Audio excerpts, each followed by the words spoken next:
Hello friends, आप सभी का एक बार फिर से स्वागत है हमारे यूट्यूब चैनल ईज एडू पर।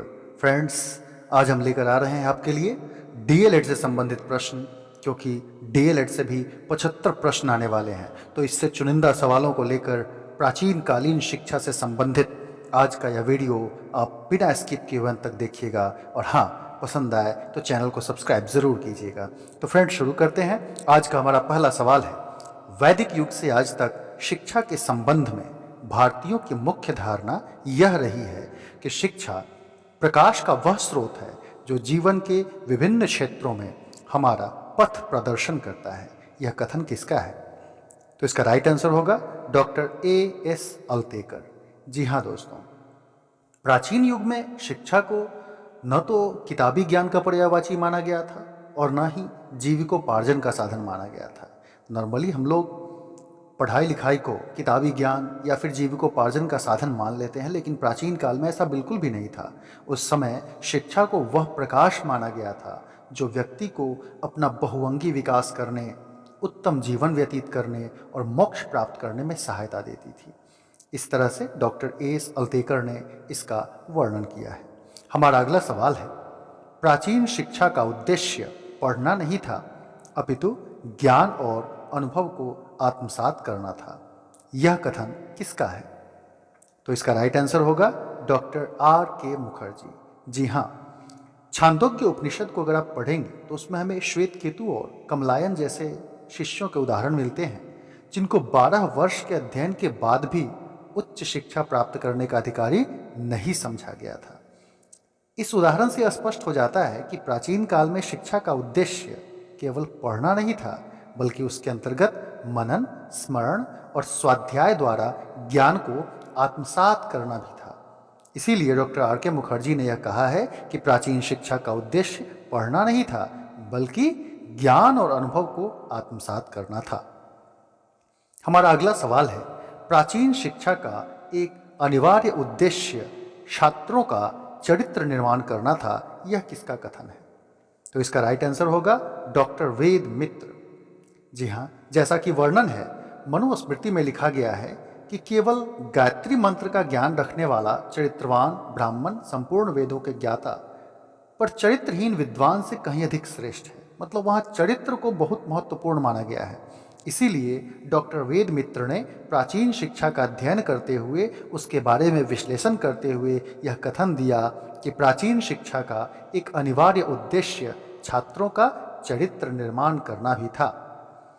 हमारा अगला सवाल है, प्राचीन काल में बालक के प्राथमिक शिक्षा आरंभ करने के संस्कार को क्या कहते थे? तो इसका राइट आंसर होगा विद्यारंभ संस्कार। जी हाँ दोस्तों, विद्यारंभ को अक्षरारंभ संस्कार भी प्राचीन काल में कहा जाता था। यह संस्कार उस समय होता था जब बालक प्राथमिक शिक्षा को प्रारंभ करता था। इसीलिए कुछ विद्वानों ने इसे अक्षरारंभ संस्कार कहा है, या इसके लिए अक्षर स्वीकरण शब्द का भी प्रयोग किया गया है। हमारा अगला सवाल है, विद्यारंभ संस्कार कहाँ होता था? तो इसका राइट आंसर होगा परिवार में ही, क्योंकि परिवार में ही सबसे पहली पाठशाला हमारे यहाँ शुरू से आदिकाल से चली आ रही है कि व्यक्ति की पहली पाठशाला परिवार ही होती है। इसीलिए विद्यारंभ संस्कार बच्चों का परिवार में ही शुरू होता था। इस संस्कार के समय बालक को अक्षर ज्ञान कराया जाता था। बालक सबसे पहले सरस्वती विनायक और अपने परिवार के देवताओं की उपासना करता था। उसके बाद गुरु उससे वर्णमाला के अक्षरों को लिखवाता था। हमारा अगला सवाल है, बालक का गुरु के पास जाकर विद्या आरंभ करना किस संस्कार के अंतर्गत आता था? तो इसका राइट आंसर होगा उपनयन संस्कार। जी हाँ, उपनयन संस्कार उपनयन शब्द से बना है। उपनयन शब्द का शाब्दिक अर्थ होता है पास ले जाना, यानी कि गुरु के संरक्षण में जाकर के और वैदिक शिक्षा आरंभ करना, यह उस समय उपनयन संस्कार के अंतर्गत माना जाता था। और बालक को वैदिक शिक्षा प्राप्त करने के लिए गुरु के पास ले जाया जाता था। गुरु बालक को पहले गायत्री मंत्र का उपदेश देता था और उसके बाद उसे शिक्षा देना आरंभ करता था। हमारा अगला सवाल है, जितनी बार छात्र गुरु बदलता था उतनी बार कौन सा संस्कार होता था? तो इसका राइट आंसर भी होगा उपनयन संस्कार, क्योंकि उपनयन संस्कार यह शुरू से ही गुरु के पास जाने पर ही दिया जाता था, अतः गुरु बदलने पर भी उपनयन संस्कार करना ही पड़ता था। उपनयन संस्कार के अंतर्गत यह तय था कि जब बच्चा गुरु के पास जाएगा तो निश्चित रूप से उपनयन संस्कार कराया जाएगा। तो चाहे गुरु कितनी बार भी बदले, लेकिन उपनयन संस्कार होता रहता था। जिस प्रकार से कोई व्यक्ति बिना कलमा के मुसलमान नहीं बन सकता या फिर बिना बपतिस्मा के ईसाई नहीं कहा जा सकता है, ठीक उसी प्रकार से प्राचीन काल में बिना उपनयन संस्कार के उसे छात्र नहीं माना जाता था हिंदू धर्म में। हमारा अगला सवाल है, प्राचीन काल में गुरु शिष्य का संबंध कैसा था?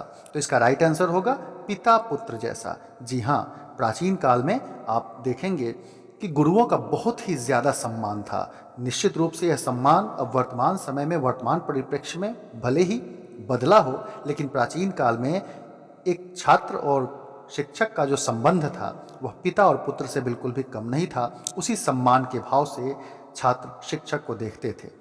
हमारा अगला सवाल है, शिक्षा प्राप्त करके गुरु के घर से वापस लौटना किस संस्कार के अंतर्गत आता था? तो इसका राइट आंसर होगा समावर्तन संस्कार। जी हाँ, समावर्तन का अर्थ होता है घर लौटना। यह संस्कार लगभग 25 वर्ष की आयु में होता था, जब छात्र गुरु के घर से लौटकर अपने घर जाता था। जिस दिन यह संस्कार होता था उस दिन दोपहर के समय छात्र स्नान करके नए वस्त्र धारण करके गुरु के समक्ष उपस्थित होता था और गुरु उसे समावर्तन उपदेश देते थे, जिसके अंतर्गत हमेशा सच बोलना, अपने कर्तव्यों का पालन करना, जो अच्छे कार्य किए गए हैं उनका अनुसरण करना, श्रद्धा से दान देना, ये सब उपदेश देकर छात्र को वापस अपने घर पर भेज दिया जाता था। हमारा अगला सवाल है, मानव जीवन में कुल कितने संस्कार होते थे? तो मानव जीवन में संस्कारों की कुल संख्या 16 होती है। षोडश संस्कार के नाम से इसे जाना जाता है, जिसमें जन्म के पूर्व भी संस्कार होते हैं, 3 संस्कार होते थे। उसके बाद जन्म के बाद जो संस्कार होते हैं उस संस्कार में फिर उसके बाद शिक्षा संस्कार, फिर गृहस्थ संस्कार, विवाह संस्कार, और इस प्रकार से करके मानव जीवन में कुल 16 संस्कार स्थापित किए गए थे। लेकिन वर्तमान समय में इतने संस्कारों का पालन उतनी निष्ठा से नहीं हो रहा है। हमारा अगला सवाल है, वैदिक शिक्षा किस उम्र से शुरू की जाती थी? तो इसका राइट आंसर होगा 8 से 12 वर्ष के बीच। जी हाँ, डॉक्टर एस अल्तेकर ने लिखा है कि वैदिक शिक्षा उपनयन संस्कार के बाद आरंभ होती थी और यह 8 से 12 वर्ष के बीच में मानी जाती थी। इसकी उम्र मनु के अनुसार ब्राह्मण, क्षत्रिय और वैश्य छात्रों का उपनयन संस्कार क्रमशः 8, 11 और 12 वर्ष की आयु तक हो जाना चाहिए। मतलब ब्राह्मण की 8 वर्ष तक, क्षत्रिय की शिक्षा 11 वर्ष तक और वैश्य का उपनयन संस्कार 12 वर्ष तक हो जाना चाहिए था। हालांकि उसमें मनुस्मृति में शूद्रों को शिक्षा प्राप्त करने का अधिकार नहीं दिया गया था। यह एक तरह से कहा जाए तो व्यक्ति के अधिकार के विपरीत अधिकार है, क्योंकि शिक्षा प्राप्त करने का अधिकार सभी को है। हमारा अगला सवाल है, आध्यात्मिक विद्या को प्राचीन काल में किस नाम से जाना जाता था? इसका राइट आंसर होगा पराविद्या। वैदिक काल में गुरुकुल में जो शिक्षा दी जाती थी उसे 2 भागों में बांटा गया है। आध्यात्मिक विद्या जो उस समय दी जाती थी उसे हम पराविद्या के नाम से जानते हैं। इसके अंतर्गत बालक को चारों वेद, उपनिषद, वेदांत, दर्शन, पुराण इत्यादि का अध्ययन कराया जाता था। हमारा अगला सवाल, भौतिक विद्या को प्राचीन काल में किस नाम से जाना जाता था? इसका राइट आंसर होगा अपराविद्या। जी हाँ, मैंने पहले ही बताया कि उस समय गुरुकुल में जो शिक्षा दी जाती थी वैदिक काल में, उसे हम 2 भागों में बांट सकते हैं। आध्यात्मिक विद्या को उस समय पराविद्या कहा जाता था, जबकि जो भौतिक विद्या थी उसे हम अपराविद्या के नाम से जानते हैं। गुरुकुल में आध्यात्मिक शिक्षा के साथ साथ जीवन उपयोगी भौतिक शिक्षा की व्यवस्था थी और इसके अंतर्गत अपरा विद्या के अंतर्गत जो शिक्षार्थी होते थे उन्हें ब्रह्मचारी कहा जाता था। उन्हें अर्थशास्त्र, इतिहास, कल्प, युद्ध विद्या, बीज गणित, पशुपालन, ज्योतिष, विज्ञान इत्यादि विषयों की शिक्षा दी जाती थी। हमारा अगला सवाल है, किस काल में उच्च शिक्षा की प्रगति से भारतीय शिक्षा को अंतरराष्ट्रीय ख्याति मिली? तो इसका राइट आंसर होगा बौद्ध काल में। जी हाँ दोस्तों, बौद्ध काल में शिक्षा व्यवस्था अपने चरम पर पहुंची और उस चरम पर पहुंचने के कारण बौद्ध काल में इस प्रकार की शिक्षा व्यवस्था हुई कि उच्च शिक्षा में अपनी दक्षता से कोरिया, चीन, तिब्बत और जावा जैसे सुदूर देशों के छात्रों को आकर्षित करके भारत की अंतर्राष्ट्रीय ख्याति में खूब वृद्धि हुई। यानी हम कह सकते हैं कि बौद्ध काल में आने के बाद वैदिक काल से जब हम बौद्ध काल की तरफ आते हैं तो शिक्षा को इतना व्यापक बनाया गया और इतना ज़्यादा उसकी प्रसिद्धि हुई कि हम कह सकते हैं कि शिक्षा की खूब प्रगति बौद्ध काल में हुई थी। हमारा अगला सवाल, शूद्रों की शिक्षा पर सबसे पहले ध्यान किसने दिया? तो इसका राइट आंसर भी होगा बौद्धों ने। जी हाँ, अभी थोड़ी देर पहले मैंने मनुस्मृति की बात की थी, तो वहाँ पर मैंने बताया कि ब्राह्मण, क्षत्रिय और वैश्य इनकी शिक्षा का तो उल्लेख मिलता है, लेकिन शूद्रों की शिक्षा का बिल्कुल भी उल्लेख नहीं मिलता है। यहाँ तक कि शूद्रों को शिक्षा प्राप्त करने का अधिकार नहीं दिया गया था। लेकिन बौद्ध काल में शूद्रों की शिक्षा पर सबसे पहले बौद्धों ने ही ध्यान दिया है और इस तरह से शूद्रों को भी पढ़ने का अधिकार मिला और शिक्षा को सर्वव्यापी, सार्वभौमिक बनाया गया ताकि सभी लोग शिक्षित हो सकें और सबको शिक्षा प्राप्त करने का अधिकार मिल सके। हमारा अगला सवाल है, एडुकेशन अथवा एजुकेशन, आप कुछ भी कह सकते हैं, एजुकेशन शब्द की उत्पत्ति किस भाषा में हुई है? एजुकेशन जिसका शाब्दिक अर्थ, जिसका हिंदी होता है शिक्षा, तो इस शब्द की उत्पत्ति आखिर किस भाषा के शब्द से हुई है? तो इसका राइट आंसर होगा लैटिन भाषा के एडुकेटम शब्द से। एडुकेटम लैटिन भाषा का एक शब्द है जिसका अर्थ होता है शिक्षण करना और इसी शब्द से एडुकेशन या अथवा एजुकेशन शब्द की उत्पत्ति हुई है। एडुकेटम के बदले बहुत सारे ऐसे विद्वान मानते हैं कि एडुकेयर शब्द से शिक्षा की उत्पत्ति हुई है। हालांकि एडुकेटम शब्द ही लैटिन भाषा का वह शब्द है जिससे एजुकेशन शब्द का विकास हुआ है। हमारा अगला सवाल है, वेद शब्द का शाब्दिक अर्थ क्या है? तो इसका राइट आंसर होगा पवित्र और आध्यात्मिक ज्ञान। जी हाँ, वेद शब्द संस्कृत भाषा का शब्द है और इसका राइट आंसर, इसका जो शाब्दिक अर्थ होगा वह पवित्र और आध्यात्मिक ज्ञान के बदले वेद शब्द का इस्तेमाल किया जाता है।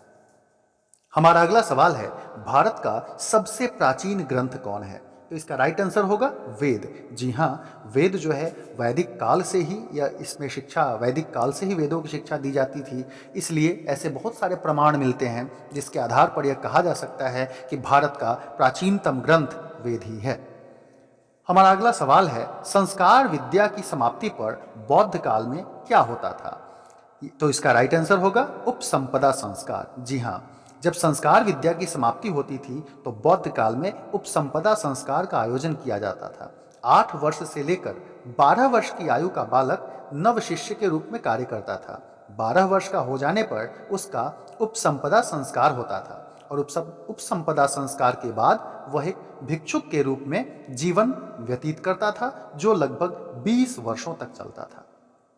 हमारा अगला सवाल, तक्षशिला विश्वविद्यालय वर्तमान में कहाँ अवस्थित है? तो इसका राइट आंसर होगा पाकिस्तान में रावलपिंडी के समीप। जी हाँ, तक्षशिला विश्वविद्यालय उस समय एक बहुत ही प्रसिद्ध विश्वविद्यालय था, वैदिक काल में भी और बौद्ध काल में भी, लेकिन यह वर्तमान में पाकिस्तान में, चूंकि भारत का विभाजन हो गया और यह वर्तमान में जहाँ पर अवस्थित था अभी पाकिस्तान का अंग है, पाकिस्तान के रावलपिंडी के समीप अवस्थित है।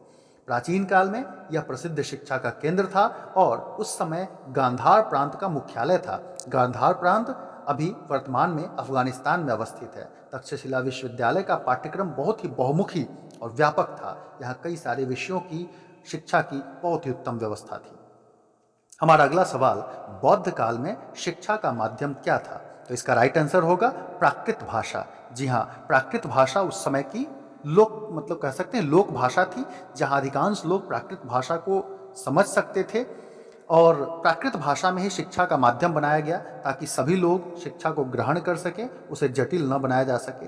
हमारा अगला सवाल है, बौद्ध शिक्षा का मूल उद्देश्य क्या था? तो इसका राइट आंसर होगा निर्वाण। जी हाँ, बौद्ध शिक्षा में मूल उद्देश्य, बौद्ध शिक्षा देने का जो मूल उद्देश्य था वह निर्वाण था, क्योंकि बौद्ध धर्म के मत के अनुसार अगर बात की जाए तो संसार में दुख ही दुख है। बौद्ध ने जो 4 आर्य सत्य बताए उसके अंतर्गत इस संसार में दुख ही दुख है और दुख का कारण क्या है? अज्ञान है। इसी कारण बुद्ध ने शिक्षा का उद्देश्य ज्ञान प्राप्त करके अविद्या को भगाना बताया था। इससे मनुष्य निर्वाण प्राप्त कर सकता था, अतः बौद्ध शिक्षा का मूल उद्देश्य निर्वाण था। हमारा अगला सवाल है, बौद्ध काल में शिक्षा की व्यवस्था कितने स्तरों पर थी? तो इसका राइट आंसर होगा 2 स्तरों पर। जी हाँ दोस्तों, बौद्ध काल में शिक्षा की व्यवस्था 2 स्तरों पर थी, एक सार्वजनिक शिक्षा और दूसरी उच्च शिक्षा। सार्वजनिक शिक्षा वर्तमान काल की प्राथमिक शिक्षा के समान ही थी। प्राथमिक शिक्षा के लिए जगह जगह पर बौद्ध मठ बने हुए थे। प्रत्येक बौद्ध मठ किसी न किसी बौद्ध संघ से संबंधित था, इसलिए प्रत्येक बौद्ध मठ से संबंधित बौद्ध संघ के नियम ही चलते थे। लेकिन उच्च शिक्षा, प्राथमिक शिक्षा प्राप्त कर लेने के बाद ही जो बालक था बौद्ध मठों में उच्च शिक्षा प्राप्त करता था। उस समय नालंदा, सारनाथ, जगदल्ला, अमरावती, नदिया, बलवी, तक्षशिला, विक्रमशिला और औदंतीपुरी इत्यादि उच्च शिक्षा के अच्छे केंद्र थे। तो फ्रेंड्स, आपको हमारा वीडियो कैसा लगा प्राचीन और वैदिक काल की शिक्षा पर? अगर पसंद आए तो लाइक करेंगे, शेयर करेंगे, कमेंट बॉक्स में कमेंट ज़रूर करेंगे और हाँ, चैनल को सब्सक्राइब करके बेल आइकन ज़रूर दबाइएगा ताकि हमारे वीडियोज़ सबसे पहले आप तक पहुँचे। Till then, bye bye.